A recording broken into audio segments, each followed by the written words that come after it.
Water boat bike वाला। ललितपुर नामक गांव में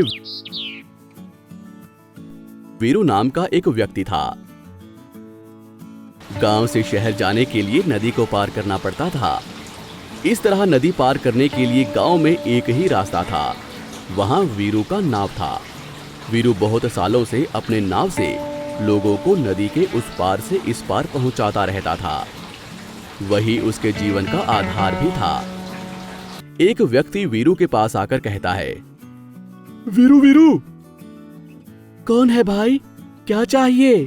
तब वो व्यक्ति कहता है, भाई तुरंत ही शहर जाना है, लेकिन नदी पार करने के लिए आप अकेले का ही नाव है, तो जरा मुझे नदी पार करा दीजिए। हाँ, लेकिन अभी मैं नहीं चल सकता, क्योंकि बहुत सालों से इसी नाव का उपयोग करने के कारण अभी वो खराब हो गया है। अभी इससे नदी पार करना मतलब अपने प्राणों को संकट में डालना होगा। अरे अरे, फिर शहर में कैसे पहुंचूंगा? और इस सारे गांव वालों के लिए भी मुश्किल हो जाएगी, क्योंकि सारे गांव में आपका ही तो नाव है। भगवान ही जाने अब क्या होगा इस गांव का। ये कहकर वो चला जाता है। ये सुनकर गांव के लोग भी बहुत चिंतित हो जाते हैं। तब उस गांव का एक व्यक्ति कहता है, अगर दूसरी नाव का प्रबंध नहीं हुआ तो हमारे जरूरी कामकाज सब रुक जाएंगे। दूसरा व्यक्ति कहता है, हमें कुछ नया रास्ता सोचना होगा। इस तरह गांव के सारे लोग चिंतित हो जाते हैं। ये सब बातें वीरू का बेटा आकाश सुनता है।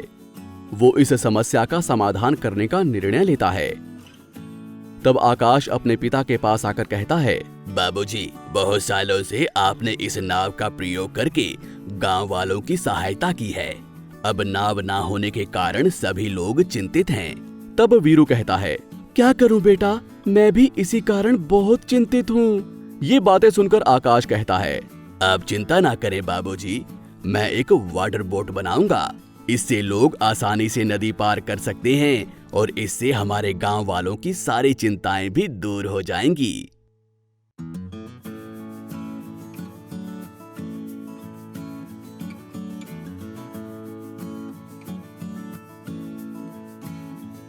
ये कहकर वो एक वाटर बोट बनाता है। तब से गांव वाले उसकी वाटर बोट से नदी को पार करके अपने सारे काम किया करते थे। इस तरह एक दिन आकाश अपनी वाटर बोट पर लोगों को लेकर जा रहा होता है। थोड़ी दूर जाने के बाद कुछ लोगों के चीखने चिल्लाने की आवाजें आती हैं। वो जाकर देखता है तो नदी के बीचों बीच में एक स्ट्रीमर डूब जाता है और उसमें बैठे लोग डूबने लगते हैं। इतने में आकाश उनके पास जाकर कहता है, अरे भाई, आप कौन हो? आप कौन हो भाई? ये सब कैसे हुआ?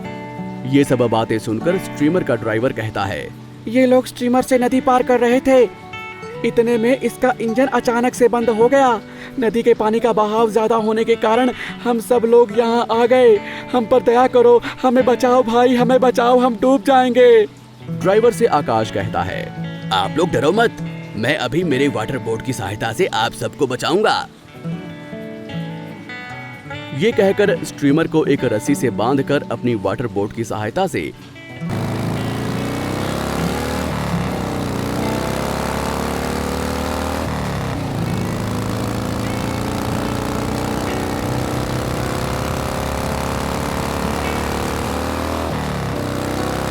उनको नदी के किनारे पर पहुंचाता है।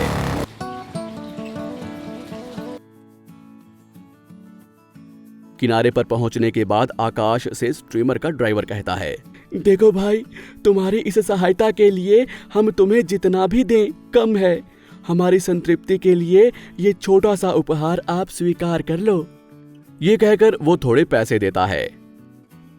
अरे भाई, पैसों के लिए मैंने ये सहायता नहीं की है, सिर्फ इंसानियत के लिए की है। संकट के समय में एक दूसरे की सहायता करनी चाहिए। तब ड्राइवर कहता है, आपने बिल्कुल सच कहा, लेकिन आपने हमारी सहायता की है।